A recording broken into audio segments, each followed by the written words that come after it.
Where the door? Na nikikwambia uje hautokei, messages zangu hata haureply. Haya mapenzi gani baby I say, nikipiga simu hata haupokei, unanichanganya. Oya jamani, ngojeni mwanzo. Mimi naona mwanitatiza kweli, mnaweza kelele zenu bwana. Oya. Sielewi kitu. Mwanangu kuna kitu kinanitatiza akilini mwanangu.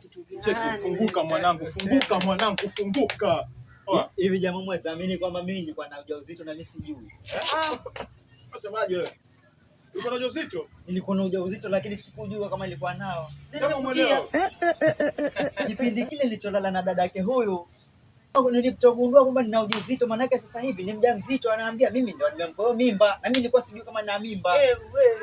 Mwanangu ajisikie, cheki. Wajisikia chenye ongea mwanangu.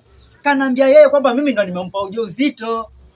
Utakufa vibaya wewe na kuhurumia. Cheki mwanangu. Oya. Hii ni maajabu. Kan.